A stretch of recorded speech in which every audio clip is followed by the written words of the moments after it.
Então, pessoal, bom dia. O tema da aula de hoje será sobre gimnospermas. Lembrando que na aula passada nós vimos as angiospermas, né? Como eu expliquei, nós estamos vendo do grupo das plantas do mais complexo para o menos complexo. Então, nós tínhamos, né, a angiosperma, onde ela vai ter todas as estruturas. É uma planta onde vai ter raiz, caule, folha, flor, fruto e semente. E a gimnosperma? O que é que ela não contém, mas que continha lá na angiosperma? Na gimnosperma, nós não vamos ter o fruto. Nós vamos ter todas as estruturas que a angiosperma tinha, exceto o fruto. A característica principal da gimnosperma é justamente ele ter uma semente, só que essa semente ela não ser uma semente revestida por um fruto. E é daí onde surge a etimologia da palavra. A origem da palavra gimnosperma vem esperma, de semente, e gimino vem de nua. Então, significa que as plantas que estão dentro do grupo das gimnospermas são plantas que têm sementes, mas as sementes elas são nuas. Por que elas são nuas? Porque ela não é uma semente revestida por um fruto. Aqui a gente tem, né, vários exemplos de gimnospermas, né, como vocês podem ver aí na imagem. Mais uma curiosidade, qual é a maior árvore do mundo? É uma gimnosperma.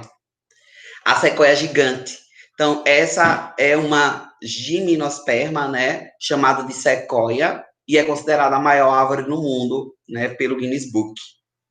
Então, a planta, ela tem 31 metros de altura, de circunferência, aliás. O diâmetro dela, a base do diâmetro, essa parte de baixo aqui, tem 11 metros. Acima da base, aqui na parte de cima, é 5,3 metros. O diâmetro acima da base é de 4,3, né? O diâmetro do maior galho dessa planta, o maior galho possui 2 metros, né? A altura do galho mais grosso tem 39 metros de base e a diâmetro médio da copa tem 32. Então, aqui está a base dela, né?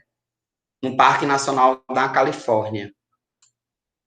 Então, aqui tem um tronco também de uma gimnosperma que caiu, né? Fizeram aí esse orifício, né, vamos dizer assim, no caule da planta para que os carros pudessem passar na estrada, né? Aproveitaram para até servir como ponto para tirar foto, né? Como vocês podem estar vendo aí na imagem. Aí mais fotos, só vocês terem noção, né? O tamanho da planta, a altura das pessoas e a altura da planta. E aí a gente entra nos principais exemplos, né? Então a gente tem como principal exemplo aqui o Pinheiro do Pará, né?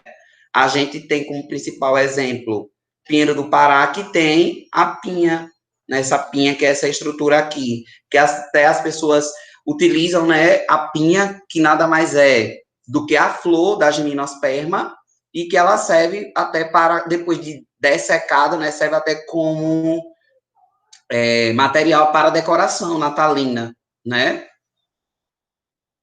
Aqui a gente tem a pinha fecundada, né? Que a gente tem a semente, né? A semente da pinha é o pinhão. Então, como eu falei, você já está vendo que ela tem flor, tem semente, tem raiz, tem caule, tem folha, mas não tem o fruto, né? Aqui é o estróbilo, né? A estrutura masculina, estrutura reprodutora da gimnosperma é chamada de estróbilo.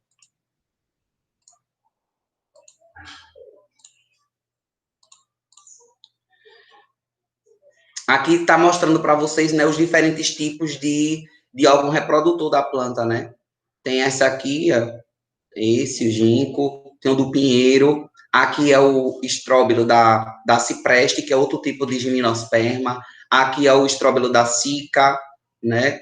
Cada planta, ela vai ter um estróbilo, né, com uma estrutura diferenciada, só mostrando para vocês. Né, o que a gente usa como ornamentação de Natal é o estróbilo do pinheiro, né? Esse formato aqui, né? Aqui vem as características que agora eu quero que vocês prestem bastante atenção, né? O conteúdo é pequeno, mas tem algumas características que a gente precisa ficar memorizada, né? Veja só. As gimnospermas, elas são plantas vasculares. Se ela é uma planta vascular, significa dizer que ela tem vasos condutores. Quais são os dois vasos condutores? Xilema e floema. O xilema, que vai conduzir água e sais minerais da raiz da planta até as folhas. Floema, que vai transportar glicose de cima para baixo, da folha para a raiz. Essas plantas, ela tem raiz, caule, folha, flor, que é o estróbilo, e a semente. O estróbilo é como se fosse uma flor, é chamada até de flor rudimentar. Mas por que ela não é chamada de flor e sim de estróbilo? Pessoal, porque ela não tem pétala, ela não tem ovário, portanto, ela não forma frutos, tá? E é por isso que a angiosperma, que foi o assunto passado, tem fruto.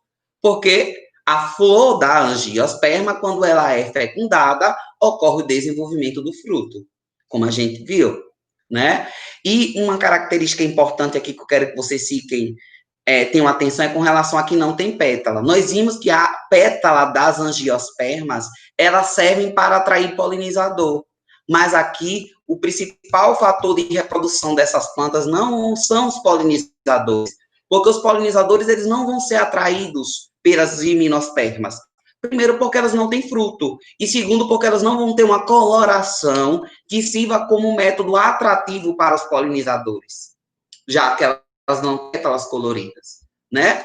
Os gametas dessas plantas, elas são produzidas pelo estróbilo. O gameta, ele não é flagelado, pessoal. Se ele não é flagelado, essas plantas, na maioria das vezes, ela é transportada dentro do grão de pólen, né? Então, ela é transportada pelo vento, tá? Não é o polinizador. Então, esses estróbilos, eles não possuem elementos, como eu falei aí, que atraem um polinizador. E por isso a polinização, ela ocorre através do vento. Essas plantas, as gimnospermas, elas foram as primeiras plantas que conseguiram conquistar definitivamente o ambiente terrestre. São plantas que não dependem da água para a reprodução. Seu embrião, ele vai ficar protegido pela semente. Elas têm semente? Tem, nós já vimos aqui em cima, né? Ela tem a semente.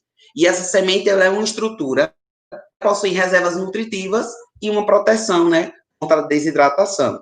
Então, aqui a gente tá, né? O embrião em desenvolvimento. Aqui a gente tem uma semente que está germinando. Essa semente germinada vai dar origem a um pinheiro jovem. E esse pinheiro jovem vai se tornar um pinheiro adulto, até uma planta adulta. Essa planta adulta, ela vai ter tanto o órgão reprodutor masculino como feminino. O estróbilo masculino, o estróbilo feminino, que com a ajuda do vento, os esporos vão sair de um estróbilo para o outro, para até acontecer o processo de fecundação. Aí está mostrando novamente, né? Aqui eu tenho uma árvore adulta, aqui eu tenho as folhas. A folha vai conter as flores masculinas, que é o estróbilo masculino, e o estróbilo feminino. O estróbilo masculino, ele vai liberar, ele tem um cone masculino, né? E o estróbilo feminino vai ter a oosfera. Então, o pólen, ele vai sair de um cone, né, para o outro, ocorrendo a fecundação. A fecundação ocorrendo, ela vai acontecer a formação da semente. Essa semente, ela vai cair no solo fértil. Caindo no solo fértil, ela vai germinar e vai dar origem a uma planta adulta. Aí, o exemplo, né, do estróbilo feminino na letra A, né, é um estróbilo de uma araucária, né, e aqui na letra B, a gente tem a semente dessa araucária, né, cortada, mostrando que tem essa estrutura aqui interna, que é chamada de endosperma, justamente onde está a parte nutritiva, né, da planta. Por fim, a gente conclui a aula de hoje. Desejo a todos saúde. Muito obrigado pela atenção. Fique em casa. Deixe que a escola vá até você. Muito obrigado.